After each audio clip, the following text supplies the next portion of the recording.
Egg. Or I suppose not ham and cheese, sorry. Chicken and cheese. No, it's because French croissants are ham and cheese, which is what I was thinking of.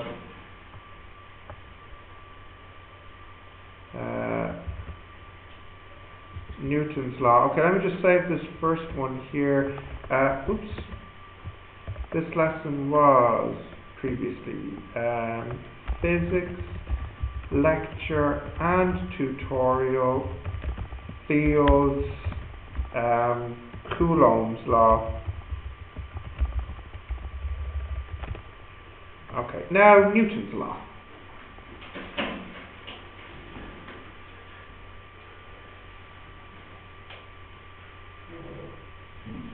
What? Yeah, me too. Be strong. How many hours do you have tonight at work? No work tonight? They fired you? No. You quit? I'm working on 6. Alright, morning shift. How many hours? 6 to 3. 9 hours? That's okay, because you're going to finish at 3 o'clock. Yeah, So then you're free. Only day. I've applied to. They said he's too important to give a holiday. They couldn't. They just couldn't. I'll get from this week. You sure? Yeah. Yeah. How many days? Holiday. 1 month. Yeah? Yeah. Good. You have some study time, extra study time. Yeah. Okay. Newton's law. Did you write that down? Yeah. Okay. Right. So, as you know, the Earth pulls other masses to it, and the Sun pulls the planets, such as the Earth, towards it. Therefore, there must be some kind of field, like an electric field or a magnetic field. But of course, it's not electric or magnetic around the Earth. So yeah, it's what we call a gravitational field. So let's suppose that a gravitational field, is around the Earth, and not just the Earth, the Sun, other planets. It would and should look like this. So this is what the field should look like around the Earth. Everything moves towards it. Now, could we have fields going the other way? We can't. A big difference between the electric field and the gravitational field is in an electric field, you're going to have the field lines going in if it's negative and going out if it's positive. But for gravitational fields, they only ever go in, because gravity only ever pulls, it never pushes. So this is the only possibility. In red are the equipotential lines, the lines where the potential is the same. So I put the two diagrams together here. You have the field lines and the equipotential lines. Notice how the field lines point towards the Earth. So again, like we saw in the exam question, they sometimes ask you to draw the field lines and the equipotential lines. So if you can draw this diagram, and make sure you write on the diagram, the circles are the equipotential lines and the arrows are the field lines.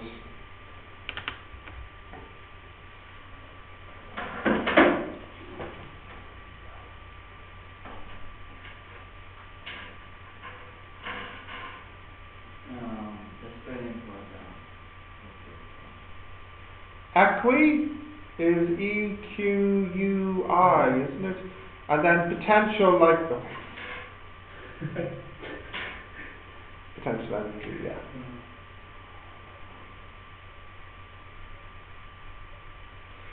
So we won't get this lesson done today, but we'll get a start on it anyways.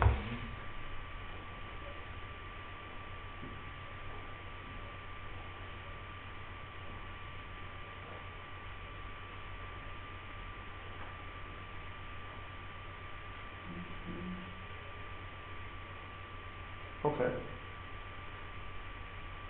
You do that? What I have to write? The red circles are the equipotential lines, and the black arrows are the gravitational field lines.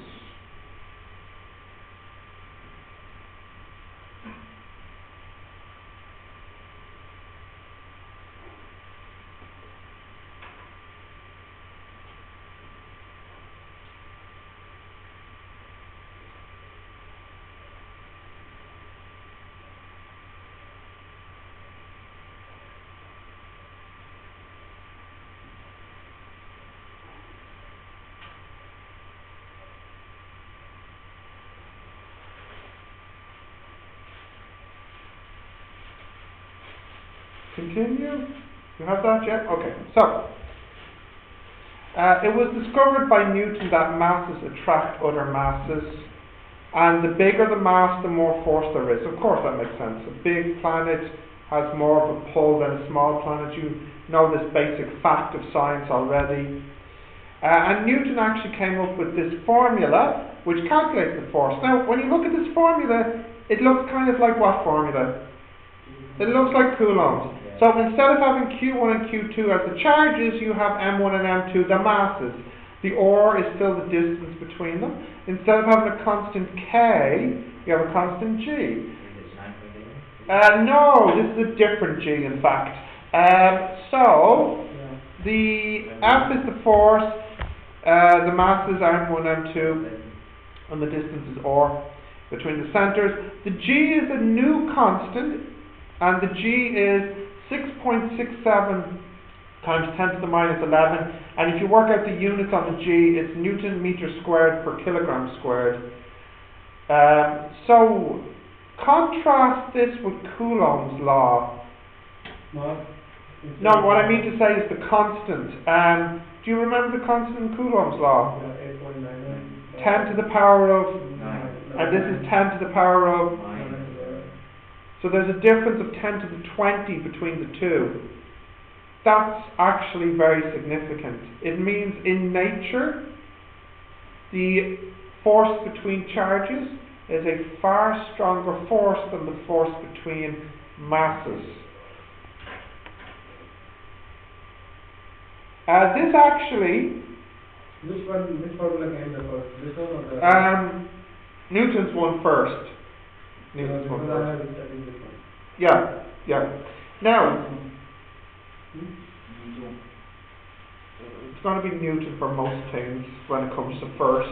The only exception, the only exception is Kepler, which we're doing in the next lesson. Kepler's laws of planetary motion were before Newton's laws of gravity, which is pretty impressive because Kepler didn't have any gravity formulas from Newton because Newton didn't exist. So Kepler's achievement, I think, was much more difficult because Kepler had less knowledge at the time than Newton did, you know. So Kepler, which we'll do in the next lesson, he really had to look at a lot of information to do with planets, their times and their motion before he could start thinking about what the formula could be. So the big difference is Kepler looked at lots of information and tried to figure out what the formula is from looking at the information. A very difficult thing to do. You know, if you think about it, if I give you a big table of like times of planets' motion and their masses and, you know, things like this, you're looking at this to try and figure out what's the formula that relates them without knowing what the formula is. Yeah. So, you know, it was quite difficult for him to do. The G is very small. That's actually very important and very confusing because in physics it's not really known why the G is so small. I said there are 4 forces of nature. We have seen 2 of them so far. We have seen Coulomb's law and now we've seen Newton's law. Of the 4 forces, gravity is extremely unusual because its strength is very small because the G in the formula is very small. So in other words, there's no good reason, it's not known why the G is so small when in the other formulas it's much larger. Much larger. And to demonstrate how small the G is, if you think about this, what force is acting up on this cup?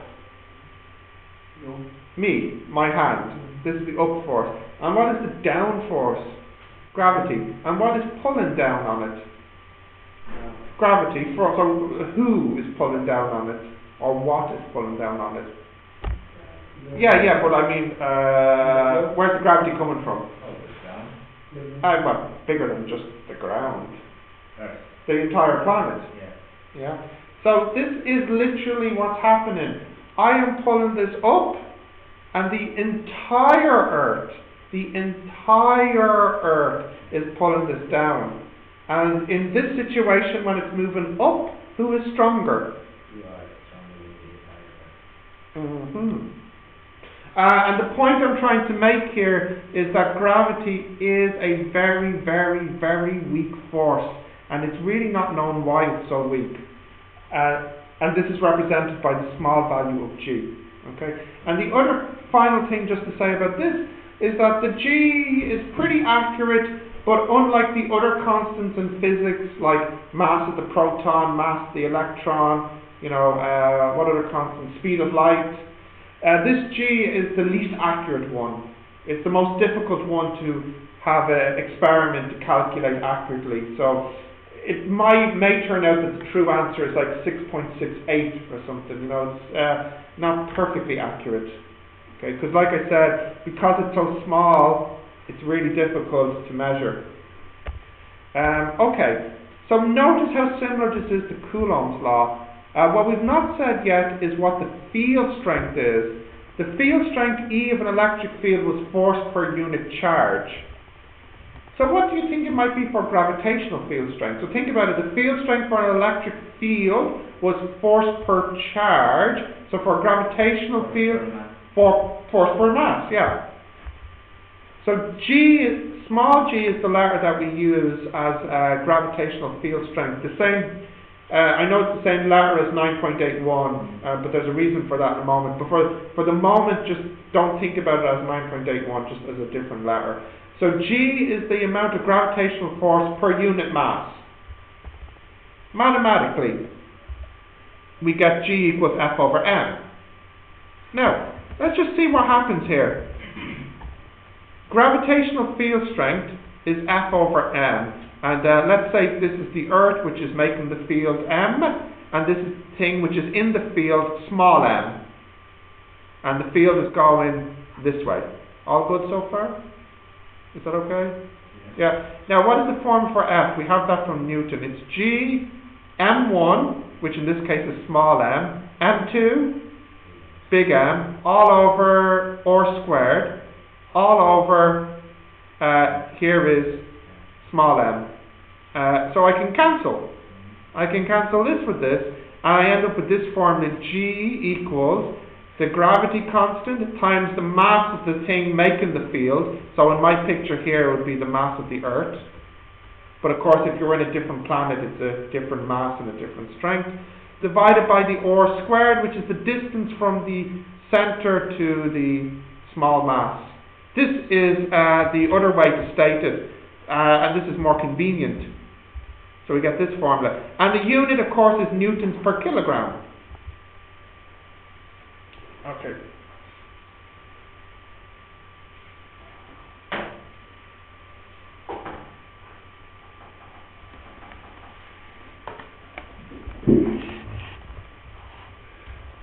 Continue.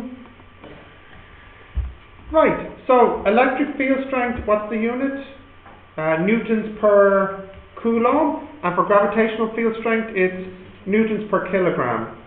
How many newtons of force is felt per kilogram of mass? Got that? Yeah. Now, what I want you to do for me, here's my question. I have the Earth, and I have a mass on the Earth, and I would like to know what is the gravitational field strength of somebody standing on the Earth. The unit, of course, is newtons per kilogram. So I want to know what it is. So to calculate it, you'll need to look a couple of things up. The formula is G equals Gm over r squared. Do you know the big G? Yeah. Now what's the M here, the big M? Mass of the Earth. Can you look that up on Google? Yes, of course. And then finally, what's the R here? Yeah, so what would we call it? What do we need to Google for that? How much is that? No, diameter is all of this. It's not diameter, it's radius of the Earth. Okay, so can you look those numbers up and put them into this formula and see what you get? Google. Go on. If Iyad is looking up the mass, you could be looking up the radius. you know, teamwork. I look at the math there.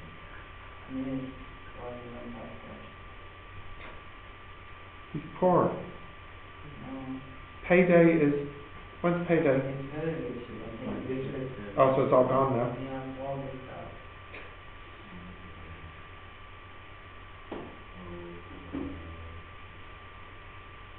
Look, if you need cash, I'm sure you can get a job too. I'm sorry, Huh? I can't do what you do. You can go out and work. That's one activity, but I think probably go. That's the math there. You got the mass mirror? What do you want me to do? Oh, yeah. Math, I do, That's one activity. Right, thank you. I check the unit for you.